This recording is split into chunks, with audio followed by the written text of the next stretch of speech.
हरे Krishna everyone, कैसे हो आप सब। आई होप मस्त होंगे। वैसे मैंने वीडियो लाने में बहुत टाइम लगा दिया यार, सच्ची टाइम ही नहीं मिला, क्या ही करूँ। फिलहाल तो मैंने जैसे लास्ट वीडियो में बताया था कि मेरा गांव जाने का प्लान था, तो मैं गांव के जाने के लिए शॉपिंग और गांव में जाके बिल्कुल भी नेटवर्क, मैंने वहाँ पे भी वीडियोस बनाए थे एक्चुअली, बट वहाँ पे अपलोड करने के लिए नेटवर्क ही नहीं था। ऐसा लग रहा था कि मैं ऐसे प्लेस पे पहुँच गई जहाँ पे जैमर लगा के रखा हुआ है। तो सो मेरे एक भी वीडियोस अपलोड नहीं हुए, सबके सब कैंसिल हो गए। और फिर बाद में मैंने सोचा कि उस वीडियो की क्वालिटी भी अच्छी नहीं है तो रहने ही देती हूँ, नहीं अपलोड करती हूँ। बट मैंने वहाँ पे भी वीडियो शूट की है, बाद में मैं बैकग्राउंड में थोड़ा बहुत इधर दिखा दूँगी, ठीक है, उसका टेंशन ना लो। अब पहली बात तो एग्ज़ाम को सिर्फ 8 दिन बाकी है। मेरे को तो ऐसा लग रहा है यार, डेज ही नहीं बाकी है। अब मेरी हालत और हार्ट बीट दोनों बहुत तेज चल रही है कि क्या करूं। एंड उसमें एक और बैड न्यूज़ बताऊं आप लोगों को, मेरा सीएमए का एग्ज़ाम और एमकॉम का एग्ज़ाम क्रैश हो गया है। अभी आप सोचो कि मैं कौन से एग्ज़ाम को स्विच करूँ, कौन से एग्ज़ाम को दूँ। इतना भागा दौड़ी कैसे होगा यार, मतलब पूरी हालत मेरी ख़राब हो गई। मैं एमकॉम के एग्ज़ाम का भी टाइम टेबल इधर लगा दूंगी। मेरे 2-3 पेपर, एमकॉम का पेपर जो है वो सीएमए के साथ क्रैश कर रहा है। एंड सीरियसली बताऊँ ना, तो मुझे भी समझ में नहीं आ रहा कि मैं कौन सी पेपर को छोड़ूं। मैंने अभी इस चीज़ के लिए मैंने सोचा था मैं टेलीग्राम ग्रुप में कॉल डालूंगी, बट मैंने नहीं डाला अभी तक। शायद बाद में डाल दूँ या कमेंट में आप लोग बता देना मैं क्या करूँ, कि मैं सीएमए एग्ज़ाम के लिए जाऊँ कि एमकॉम पेपर के लिए जाऊँ कि बोथ के लिए जाऊँ। अभी हम देखो एक सिचुएशन लेते हैं। मैं सीएमए के एग्ज़ाम्स के लिए गई, लास्ट 1 मंथ में मैंने वो जितनी पढ़ाई की उस वे में लग रहा है कि मेरा रिवीजन बिल्कुल भी नहीं हुआ है। बट फिर भी एक सिचुएशन लेके चलते कि मान लो मेरा ग्रुप क्लियर हो गया या कुछ भी हो गया, ठीक है, तब तो बहुत अच्छी बात है कि मैंने एमकॉम का एग्ज़ाम छोड़ा और सीएमए के एग्ज़ाम के लिए मैंने कंटिन्यू किया, मैंने क्लियर भी कर लिया। बट इन दिस केस कि अगर मेरा सीएमए का एग्ज़ाम नहीं क्लियर होता है, मैंने एमकॉम का भी एग्ज़ाम छोड़ दिया, दैट मोमेंट मुझे एमकॉम का बैक पेपर फिल करना पड़ेगा एंड मुझे केटी का एग्ज़ाम देना पड़ेगा।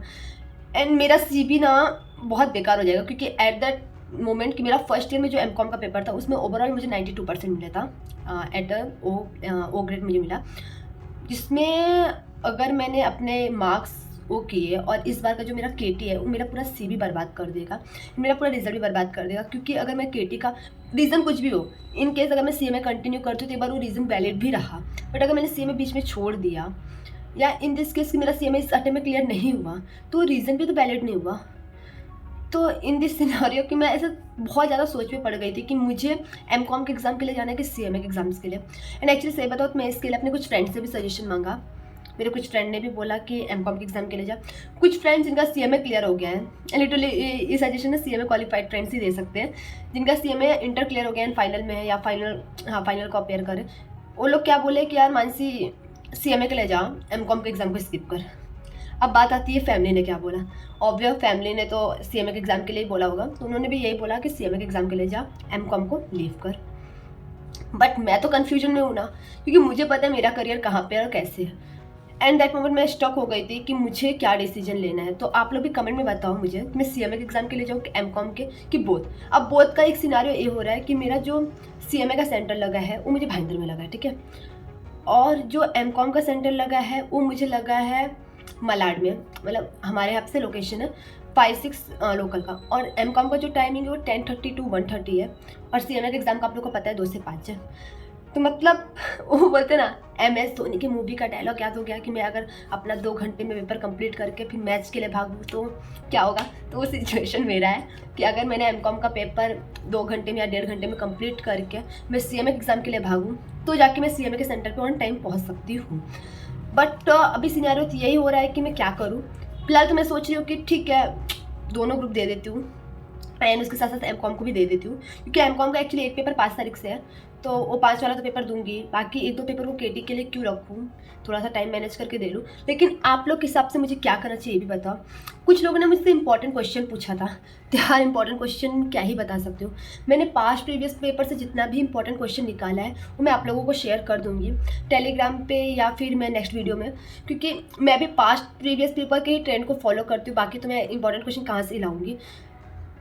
सही बताऊँ तो बहुत दुख हो रहा है एग्ज़ाम्स को लेके एंड टेंशन भी बहुत है। उस सब में फैमिली में भी कुछ इश्यूज़ और बोलते ना सब चीज़ चलता रहता है। गाँव से जस्ट आई एंड बुक का ऐसा अता पता नहीं चल रहा है कि क्या पढूँ कैसे पढूँ। फिर भी इन दिस केस कि हाँ मैं जाऊँगी और एग्ज़ाम दूँगी, प्लस एमकॉम का भी देना है, तो यार बहुत टेंशन हो रहा है। तो आप लोग भी क्लियर करो यार फटाफट, मैं क्या ही करूँ। उसके साथ साथ मैं सजेस्ट करूँगी कि आप कॉस्टिंग और एफएम के लिए आप लोग फटाक से इनका मैराथन देख लीजिए, रंजन परिवार सर का। टेक्स्ट के लिए गाबा सर का देख लो, या कोई और सर जिसको आपको पसंद है उनका देख लो। मतलब मैराथन एक बार फटाफट डिवाइस में देख लो, स्पीड में देख लो, उसको जो मार्क रहे वो कर लो, जिससे कि आप लोग का क्लियर हो जाए। एंड हाँ, बहुत सारे टीचर ने, बहुत सारे फैकल्टीज ने टॉप 40 टॉप 50 डालते हैं। लिटरली बताओ ना, तो मुझे लास्ट पेपर में OMSM में बहुत हेल्प हुआ था, दिव्या अग्रवाल मैम का। टॉप 60 क्वेश्चन उन्होंने टॉप 40 जो करवाया था, लिटरली बहुत हेल्पफुल था यार। करके जाओ, उसमें से क्वेश्चन फंसते हैं, मुझे ऐसा लगता है। तो एक बार ट्राई करके देखो। एट दैट मोमेंट मैं इस चीज़ को क्लियर करती हूँ कि OMSM एक ऐसा पेपर था जिसमें आई गॉट 72 मार्क्स। तो आप लोग एक बार ये ट्राई करो कि आप लोग टॉप 40 टॉप 60 जो टीचर बता रहे हैं उसको पढ़ो, मतलब बाकी चीज़ को भी पढ़ो, लेकिन उस पर थोड़ा प्रायोरिटी ज़्यादा। अगर आप पढ़ाई नहीं हुई है, से बता रही हूँ, अगर पढ़ाई नहीं हुई है तो 80-20 का प्रिंसिपल फॉलो करते हैं। तो 20% जो लग रहा है कि हाँ इसमें से आ सकता है, उस चीज़ को तुम अच्छे से करके जाओ। स्पेशली कॉस्टिंग का बता रही हूँ, हमको पता है मार्जिनल आएगा ही आएगा, बट मार्जिनल से क्वेश्चन कैसे घुमा के देता है हमको भी पता है, तो मार्जिनल क्वेश्चन सॉल्व नहीं कर पाते। तो उसके प्लेस में बजट और स्टैंडर्ड को भी ले लेना है। बजट स्टैंडर्ड कर रहे हैं, उसका प्रोसेस या ट्रांसपोर्ट वाला कर ले, तो मुझे उधर से पता है कि मैं 40 मार्क्स आराम से पा जाऊंगी। 30 मार्क्स ऑब्जेक्टिव के, तो ऑब्जेक्टिव अब डेली पढ़ो, डेली मतलब एक सब्जेक्ट का ऑब्जेक्टिव उठाओ, डेली का डेली खत्म करो। लिटरली बता रही हूँ, ऑब्जेक्टिव्स और कुछ 3-4 चैप्टर को इंपॉर्टेंट रखते हुए अगर आप पढ़ लिए ना, तो उस सब्जेक्ट में तुम पास हो जाओगे। सारे सब चैप्टर को मत पढ़ो यार। अब भी 80-20 का प्रिंसिपल फॉलो करने का रूल आ गया है, तो कर लो। पास्ट ट्रेंड को देखो, कुछ टीचर का टॉप 40 सुपर 40 ये सब देखो, और उससे पढ़ाई करना स्टार्ट कर दो। होप सो कुछ लोग मुझे सेंटर में मिलेंगे, मैं बेसब्री से वेट कर रही हूँ कि मेरे सब्सक्राइबर मुझे सेंटर में मिले, हाय हेलो, और उन लोग से मेरी बात हुई। जो लोग सेंटर में नहीं मिलेंगे एग्जाम के बाद, मैं उनसे वीडियो में मिलूंगी या लाइव चैट पे मिलूंगी जरूर। और इस बार एग्जाम का रिव्यू मैं देने वाली हूँ। फिलहाल MCOM CMA सबका एग्जाम का एक साथ का रिव्यू दूंगी मैं। बीच में अगर टाइम मिला तो मैं पक्का एक वीडियो शूट करके डालूंगी, कौन सा चैप्टर कहाँ से पढ़ना है इसका। और अगर नहीं मिल पाया तो उसके लिए तो भी मैं टेलीग्राम में कुछ ना कुछ अपडेट दे दूंगी, ठीक है। Thank you so much. तब तक अच्छे से पढ़ाई करते रहो। कुछ डाउट है तो आप मुझे टेलीग्राम पे या पर्सनल टेक्स्ट कर सकते हो। टेलीग्राम पे कोई इशू नहीं होगा। कमेंट में अगर आप पूछ देते हो तो सबसे जल्दी रिप्लाई मिलता है, बट टेलीग्राम पे भी अगर आप पूछते हो तो मैं रिप्लाई करने का पूरा ट्राई करती हूँ 42-68 आवर में। बट क्वेश्चंस पूछो और उसका सोल्यूशन ढूंढो, ठीक है। तब तक के लिए बाय बाय। हरे कृष्णा एवरीवन।